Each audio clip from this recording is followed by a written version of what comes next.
ನಿಮಗೆ ಬಲ elbow pain ಬರ್ತಾ ಇದೆ ಅಂದ್ರೆ ರೈಟ್ ಹ್ಯಾಂಡ್ ಇಂಡೆಕ್ಸ್ ಫಿಂಗರಿಗೆ ನೀವು ಟೇಪ್ ನ ಹಾಕ್ಬೋದು.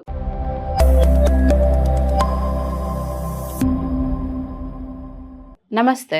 ಎಲ್ಬೋ ಪೇನ್ ಸುಮಾರು ಜನದ ಕಂಪ್ಲೇಂಟ್ ಏನಂತ ಹೇಳಿದ್ರೆ ಎಲ್ಬೋ ಪೇನ್ ಬರ್ತಿರತ್ತೆ. ಅದು ಯಾವಾಗ ಅಂದ್ರೆ ಸ್ಟ್ರೆಚ್ ಮಾಡಿದಾಗ್ಲಿ ಏನಾದ್ರು ಲಿಫ್ಟ್ ಮಾಡಿದಾಗ್ಲಿ ಪೇನ್ ಬರುತ್ತೆ. ಇದ್ದಂತೆ ನಾರ್ಮಲ್ ಆಗಿದ್ದಾಗ ಪೇನ್ ಬರಲ್ಲ. ಈಗ ಜಾಸ್ತಿ ಎಲ್ಬೋ ಪೇನ್ ಯಾವಾಗ ಬರುತ್ತೆ ಅಂದ್ರೆ ಮೊಬೈಲ್ ನೋಡೋದ್ರಿಂದ. ಈಗ ಆಲ್ಮೋಸ್ಟ್ ಅಲ್ಲಿ ಯಾರ್ ಕೈಲಿ ನೋಡಿದ್ರೆ ಚಿಕ್ಕವರಿಂದ ಹಿಡಿದು ದೊಡ್ಡೋರ್ವರೆಗೂ ಎಲ್ಲರಿಗೂ ಅಷ್ಟೇ ಮೊಬೈಲ್ ಅನ್ನೋದೊಂದು ಅಡಿಕ್ಷನ್ ಅಂತಾನೆ ಹೇಳ್ಬೋದು. ಅದನ್ನ ಹಿಡ್ಕೊಂಡು ಸುಮಾರು ಜನ ಪೇನ್ ಅಂತ ಬರ್ತಿದೀರಾ. ಸೊ ಆ ಪೇನ್ ನ ಸೀಡ್ ಥೆರಪಿನಲ್ಲಿ ಯಾವ ತರ ಕಡಿಮೆ ಮಾಡ್ಕೊಳ್ಳೋದು ಅಂತ ಹೇಳ್ತಿದೀನಿ. ಏನಂತಂದ್ರೆ ಒಂದು ಸರ್ಜಿಕಲ್ ಟೇಪ್ ತಗೊಳ್ಳಿ. ಅದಕ್ಕೆ ನೋಡಿ ಹೀಗೆ ಮೆಂತೆಕಾಳನ್ನ ಅಂಟಿಸ್ಕೊಳ್ಳಿ. ಸೊ ಪೂರ್ತಿ ಸರ್ಜಿಕಲ್ ಟೇಪ್ ಪೂರ್ತಿ ಮೆಂತೆಕಾಳು ಅಂಟಿಸ್ಕೊಂಡು ನಿಮಗೆ ಬಲ ಎಲ್ಬೋ ಪೇನ್ ಬರ್ತಾ ಇದೆ ಅಂದ್ರೆ ರೈಟ್ ಹ್ಯಾಂಡ್ ಇಂಡೆಕ್ಸ್ ಫಿಂಗರಿಗೆ ನೀವು ಟೇಪ್ ನ ಹಾಕ್ಬೋದು. ನಿಮಗೆ ಬಲ ಎಲ್ಬೋ ಪೇನ್ ಬರ್ತಾ ಇದೆ ಅಂದ್ರೆ ರೈಟ್ ಹ್ಯಾಂಡ್ ಇಂಡೆಕ್ಸ್ ಫಿಂಗರಿಗೆ ನೀವು ಟೇಪ್ ನ ಹಾಕ್ಬೋದು. ನೀವು ರೈಟ್ ಹ್ಯಾಂಡ್ ಲಿಟಲ್ ಫಿಂಗರಿಗಾದ್ರೂ ಹಾಕ್ಬೋದು, ಲೆಫ್ಟ್ ಗಾದ್ರೂ ಹಾಕ್ಬೋದು. ಸೀಡ್ ಥೆರಪಿ ನೀವು ಯಾವ ಕೈಗೆ ಮಾಡಿದ್ರು ಕೂಡ ವರ್ಕ್ ಆಗುತ್ತೆ. ನೈಟ್ ಮಲ್ಕೊಳ್ಳೋಕ್ಕಿಂತ ಮುಂಚೆ ಅಪ್ಲೈ ಮಾಡಿ ಬೆಳಗ್ಗೆ ಎದ್ದು ತೆಗೆದುಬಿಡ್ಬೇಕು.